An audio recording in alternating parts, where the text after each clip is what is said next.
നമുക്ക് നമ്മളെ തന്നെ ആദ്യം ദൈവത്തിൻ്റെ കരങ്ങളിലേക്ക് സമർപ്പിക്കാം. നല്ലൊരു പ്രഭാതം നൽകി ബോധത്തോടെ ഉണരുവാനും ആരോഗ്യത്തോടെ ജീവിക്കുവാനും ഒക്കെ ആരോഗ്യം നൽകിയ നല്ല ദൈവത്തിന് നമുക്ക് നന്ദി പറയാം. ഇന്ന് പലരും പരിശുദ്ധ കുർബാന കഴിഞ്ഞാണ് ഇവിടെ എത്തിയിരിക്കുന്നത്. ഇല്ലെങ്കിൽ ഇനി ഇവിടെ വന്നിരിക്കുന്നവർ വൈകുന്നേരത്തെ ബലിയിൽ പങ്കെടുക്കുന്നതാണ്.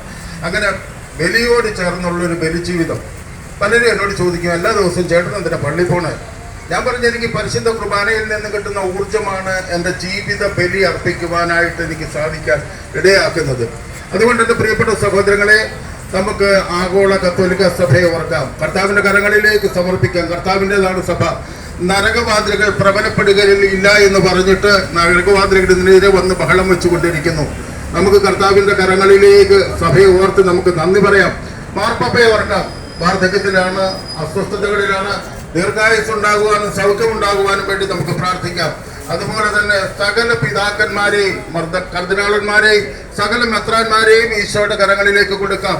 ദൈവിക വിവേകത്താൽ ഒരുപാട് പ്രതിബന്ധങ്ങൾ നിറഞ്ഞ ഈ കാലത്ത് ഈ സഭയെ ധീരതയോട് പരിശുദ്ധാത്മാവിന്റെ കൃപയിൽ നയിക്കുവാൻ വേണ്ടി നമുക്ക് പ്രാർത്ഥിക്കാം. അതുപോലെ തന്നെ എറണാകുളം, അങ്കമാലി, അതിരൂപതയെ എല്ലാ രൂപതകളെയും ഓർത്ത് പ്രാർത്ഥിക്കുമ്പോൾ പ്രത്യേകിച്ച് എറണാകുളം, അങ്കമാലി അതിരൂപതയെ സമർപ്പിച്ച് പ്രാർത്ഥിക്കുക.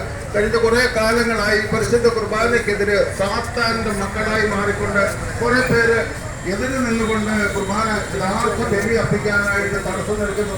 ഇത് സാത്താന്റെ തന്നെ പണിയാണ്. ലോകത്തെ പരിശുദ്ധ കുർബാന ഇല്ലാതെ വന്നാൽ ലോകത്തെ കീഴടക്കാൻ സാത്താന് സാധിക്കുമെന്നറിയാം. അതുകൊണ്ടാണ് അവർ ഏറ്റവും വിലപ്പെട്ട പരിശുദ്ധ കുർബാനയിൽ തന്നെ പേരിപ്പിച്ചിരിക്കുന്നത്. നമുക്ക് കർത്താവിന്റെ കരങ്ങളിലേക്ക് നമ്മളെ തന്നെ കൊടുക്കാൻ പ്രിയപ്പെട്ടവരെ. നമ്മൾ ഇന്ന് ഈ പ്രതിഷേധവും ഈ സങ്കടവും ഈ വേദനയും ഒക്കെ നമ്മൾ പ്രകടിപ്പിച്ചുകൊണ്ട് നമ്മുടെ ശുശ്രൂഷകളിൽ നിന്ന് നടക്കുമ്പോൾ എല്ലാ മക്കളെയും കരങ്ങളിലേക്ക് സമർപ്പിക്കാം. കർത്താവെ, നാടിന്റെ നാനാഭാഗങ്ങളിൽ നിന്ന് വന്നിരിക്കുന്ന ഞങ്ങളുടെ ഈ പ്രിയപ്പെട്ട സഹോദരങ്ങളെ അവിടുന്ന് അനുഗ്രഹിക്കണമേ.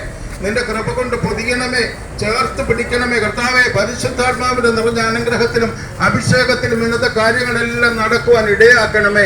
കർത്താവെ, ഞങ്ങളൊക്കെ ഉപകരണം മാത്രമാണ്. ദൈവത്തിന്റെ പരിശുദ്ധാത്മാവ് ഞങ്ങളെ നയിക്കുകയും നിയന്ത്രിക്കുകയും ചെയ്യുവാൻ ഇടയാക്കണമേ എന്ന് പ്രാർത്ഥിക്കുന്നു. കൃപ കൊണ്ട് ഞങ്ങളെ ഓരോരുത്തരെയും പൊതിയണമേ.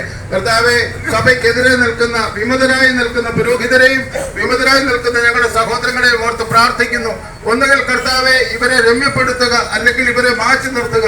കർത്താവെ, അങ്ങയുടെ സന്നിധിയിൽ അങ്ങയെ സ്തുതിച്ചുകൊണ്ട് നിന്ന സാത്താൻ സൈന്യത്തിന്റെ നേതാവായ പ്രകാശത്തിന്റെ വാഹകനായ ലൂസിഫറിനെ പുറത്തുവിട്ടതുപോലെ കർത്താവെ, കൊള്ളരുതാത്തതിനെ പുറത്തുവിട്ട് അല്ലാത്തതിനെ മേയിക്കുവാനുള്ള കൃപ നൽകണമേ എന്ന് പ്രാർത്ഥിക്കുന്നു.